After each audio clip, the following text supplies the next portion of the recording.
په تیرو شلو کلونو کې ګوګل د نړۍ تر ټولو لوی انټرنیټ سرچنګ انجن وو.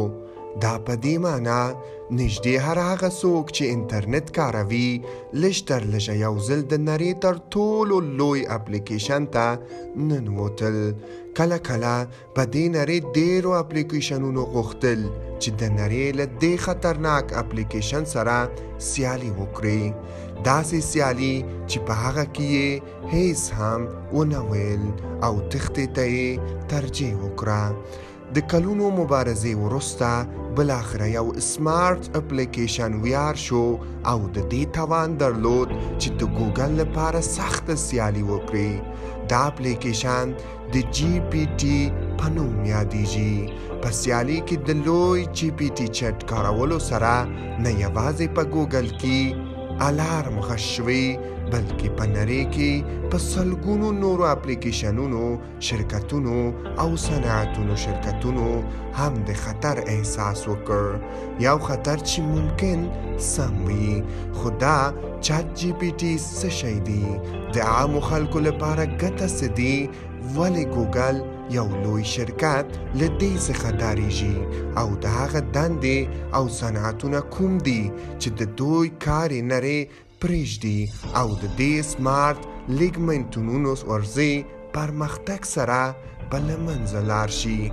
یو ځل بیا تاسو ته سایبر تلویزیون ته ښه راغلاست وایم ګرانو.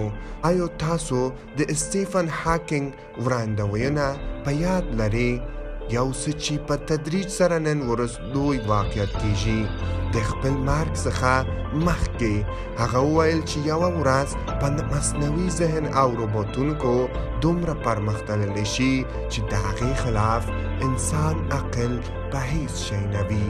په پای کې وویل چې یوه ورځ لیګمنټونه پر هر انسانانو غالب شي او د کار په نړۍ کې په سخته جګړه پایل شي.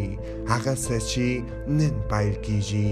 په 1999 کال کې دوی د لومړي ځل لپاره د دې کوچنۍ کوټه څخه د ګوګل لټون انجن پایل کړ. په تیرو شلو کلونو کې د انټرنیټ سایټونو په مینځ کې د ګوګل د واکمنۍ لامل د هغه دقیق او چټک معلومات دي. په نړۍ کې مهمه نه ده چې څومره لټونونه ترسره کیږي، خو 9% یې په ګوګل کې ترسره کیږي. هر هغه معلومات چې موږ یې غواړو په دې کوچنۍ او مجازي نړۍ کې شتون لري. که هغه فلم وي یا ساینسي معلومات، که دا تفریحي لوبې وي یا د خوړو پخولو څرنګوالي. که څه هم یوټیوب او جیمیل هم د ګوګل اوږدمهاله سیالان دي، خو دومره نه دي چې د نړۍ له دې سترې کمپنۍ سره سیالي وکړي. تاسو پوهیږئ نن ورځ یوازې په ټوله نړۍ کې د ګوګل ملکیت شرکتونه مالیات 1.15 تریلیون ډالرو ته رسیږي. مګر اوس ګوګل دومره ناامنه احساس لري چې په خپله شرکت کې د خطر سیګنال چالان کړې ده. د یو داخلي سوداګرۍ کارمند د راپور له مخې د ګوګل مدیریت خپلو کارمندانو ته د چات جی پی ټي اپلیکیشن د زیاتېدونکي شهرت او د دې سمارټ کنیکشن جوړولو په اړه خبرداري ورکړي او داخلي سیګنال خطر څرګندوي. اپلیکیشن چات جی پی ټي او AI رابط لخوا جوړه شوې یوه مشهوره او هوښیاره داخلي روباټ دی چې تاسو سره د یو انسان په څیر خبرې کولی شي. دا په پرته له کوم ځنډ پرته د هرې پوښتنې سمداسې ځواب ورکړي. ګوګل هم کولی شي دا کار وکړي، نو په دې کې اندېښنه څه ده؟ د پوښتنو چټک ځواب ورکول د ګوګل لپاره کومه ننګونه نه ده، مګر ستونزه دا ده چې په ګوګل کې د خپلو پوښتنو ځوابونو ترلاسه کولو لپاره موږ باید ځینې ویب پاڼې ته لاړ شو. د سم ځواب ترلاسه کولو لپاره موږ باید څو ویب پاڼې خلاصې کړو او معلومات یې ولولو. مګر دا سمارټ چات جی پی ټي یا چټ سیستم موږ ته سمداسې ټول معلومات چمتو کوي، پرته له کومې ویب پاڼې یا کوم بل څه سره چې ټول توضیحات لري که دا ستونزمن ریاضیاتي برنامه وي یا ساینسي فرمولونه یا د نورو برنامې رامنځته کول وي یا هم په برنامه کې د غلطیو اصلاح کول او دا حتی کولی شي په بشپړ ډول د کوډینګ برنامه بشپړ تخلیق کړي. دا د چات جی پی ټي ورځ په ورځ د پام ور پرمختګ دی کوم چې تر دې دمه کوم بل غوښتنلیک دا لوی هدف ترلاسه کولو ته توان نه درلود. که دا وویل شي دا د جی پی ټي چټ یو ډیر باصلاحیته ښوونکي یا ډیر ماهر ښوونکي دی غلط خبره نه دی. اجازه راکړئ د یوې کوچنۍ تجربې سره وګورو. په پورته سړک ورته موټر 2 سرخونه لري. دواړه باید 100 کیلومتره سفر وکړي. موټر د 140 کیلومتره فی ساعت په سرعت سره تیریږي او د تیلو منځنی مصرف 12 کیلومتره لیتر دی. خو بی موټر په ساعت کې 9 کیلومتره سرعت چلوي او د تیلو منځنی اندازه 15 کیلومتره فی لیتر ده. نو دا پوښتنه موږ ته څرګنده شوه چې موټر په لوړ سرعت سره ډیر تیل مصرفوي. اوس په موږ د ګوګل او جی پی ټي چات څخه ورته پوښتنه وکړو او وګورو چې کوم یې ګرندې اسانه او ډیر دقیق ځواب ورکوي. په ګوګل کې د پوښتنې په داخلولو سره موږ ته داسې ویب پاڼې وړاندیز کیږي. پرته له شکه چې په دا ویب سایت خلاصولو سره به موږ خپل ځواب ترلاسه کړو، مګر ژر نه. نو دا زموږ هدف نه و. مګر په جی پی ټي چټ کې زموږ د پوښتنې په داخلولو سره موږ ته د مستقیم معلوماتو ورکولو سربیره دا اپلیکیشن حساب کړي چې کوم انجن څومره تیل یې مصرف کړي او په کوم سرعت کې وو. دا نورمال دی. چات جی پی ټي حتی د متحده ایالاتو طبي جواز ورکولو ازموینه، د قانون ازموینه او د ام بی ای سند پاس کړې ده چې حیرانتیا خبره ده. دا د ډیرو معلوماتو او پراخو مهمو او اضافي ځانګړتیاو سره چې جی پی ټي چات لري لږ څه دا د نړۍ پام ځان ته اړوللی دی. له 2 میاشتو څخه په کمه موده کې شاوخوا 10 میلیونه کاروونکو له دې خدمت څخه لیدنه کړې او کارولی دي.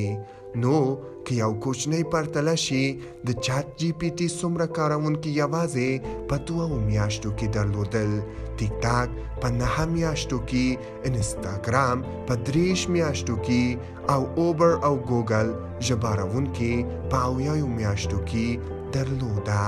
له هغه ځایه چې موږ پوهیږو چې ګوګل 14 سلنه خورا مهمه، اساسي او ګټوره برخه د هغې د سرچنګ یا څیړنې برخه ده او جی پی ټي چټ په دې برخه کې ډیر اغیزمن دی او دا د ګوګل لپاره لویه ننګونه ګڼل کیږي. مګر د دې ټولو سره سره یوه بله مسله ده چې ګوګل ته یې اندېښنه رامنځته کړې او هغه د شرکت دی چې چات جی پی ټي یې جوړه کړې ده. هو ګرانو، د رباطي چات جی پی ټي هوښیار اپلیکیشن د اوپن آی شرکت لخوا جوړه شوې، مګر د دې شرکت تر شا مایکروسافت په نوم مشهور شرکت دی. هماغه مایکروسافت دی چې د سرچنګ انجن یې د بینګ کلمې سره پایل کوي. په 2019 کال کې مایکروسافت د خلاص ای آی شرکت رامنځته کولو لپاره $1 میلیارد پانګونه وکړه او اوس دا دواړه شرکتونه په یوه بله لویه پروژه کې لاس په کار دي. یوه پروژه چې د سمارت رباطونو په کارولو سره د انسان ذهن یو ښکلی انځور جوړوي او یا په حقیقت مبدل کوي. دوی د دې پروژې ته ډولي 2 نوم ورکوي. ده د ډولي 2 او چات جی پی ټي پروژې بریالیتوب سره مایکروسافت پریکړه وکړه چې د دوی شرکت سره یو ځای شي او د دوی بینګ سرچنګ برخه کې اضافه کړي. دا خبر د ګوګل لپاره یو ټکان ورونکی او بد خبره ښکاري. هو ګرانو موږ پوهیږو چې په نړۍ کې د هر هغه اپلیکیشن برېښنایي خدمتونه چې د کاروونکو کار اسانه او ګرانده کوي له شک پرته کاروونکي په د ورته اپلیکیشن لوري ته راشي لکه څنګه چې یو څه موده د مخه فیسبوک د اورکټ په نوم د ګوګل تر ټولو مشهور ټولنیز اپلیکیشن بدل کړ له همدې امله که ګوګل غواړي خپل د سرچینګ انجن یا تحقیق خوندي کړي نو هغه باید په چټکۍ سره یو څه وکړي د 2022 کال کې په دسمبر کې د ګوګل مدیریت د سورسرۍ نښه ښکاره کړه مګر یوازې څو میاشتې وروسته دوی اوس اعلان وکړ چې دوی د جی پی ټي چیټ بوټ سره سیالي کولو لپاره د بارد په نوم سمارټ بوټ باندې کار پیل کړ د ګوګل اجرایي رئیس ساندر پیچای په یوه پوټۍ کې یادونه کړې چې هغه سمارټ اپلیکیشن یا بارد چې دوی رامنځته کوي په د جی پی ټي چیټ څخه خورا ښه دا په دې معنا ده چې ډېر ژر په دواړو شرکتونو هوښیار روباټونه یو له بل سره سیالي وکړي او دا په نږدې راتلونکي کې د لوی رباطي جګړې نښه وي دا سمارټ روباټونه نه یوازې د دوی دننه معلومات ښکاره کوي بلکې دوی د فکر کولو توان هم لري لکه څنګه چې د انسان ذهن د تجربې پوهې او وخت سره وده کوي په پورته ډول د دې روباټونه ذهن د وخت په تیریدو سره وده کوي اوس مهال یوازینی شی چې د دې هوښیار روباټونه دننه شتون نه لري احساسات دي هغه څه چې په نږدې راتلونکي د انسانانو لپاره خورا خطرناک ثابت کیدای شي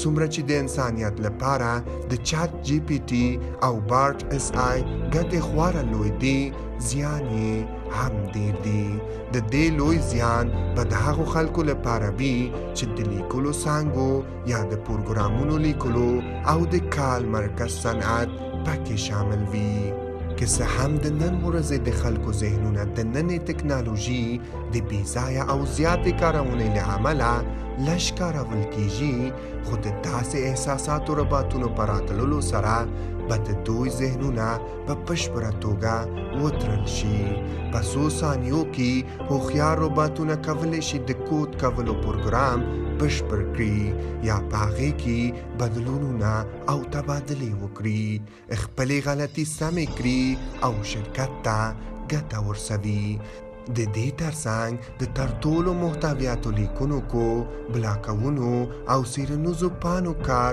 بشپړ شوی او هلته په هم وتړل شي ځکه چې هغه کارونه چې انسانانو به یې په اونیو او میاشتو کې کول اوس دغه روباټونه په څو ثانیو کې کوي او لا هم د کال سنټر صنعت سکتور کې د دې روباټونو ځای په ځای کول دا مخه پیل شوی او په چټکۍ سره دوام لري که څه هم د خورا ګټورو معلوماتو د سرعت او دقت لپاره دا بدیل په پای ته ورسیږي مګر په ټوله نړۍ کې په سلګونو زره خلک وزګاره او بیکاره شي چې دا په واقعیت ټکان وړونکي وي هیله ده چې یو ځل بیا زموږ دا وړه او معلوماتي ویډیو ستاسو د خوښې وړ وګرځي لایک او شیر کول یې مه هېروئ ګرانو تر بلې ویډیو پورې خدای په امان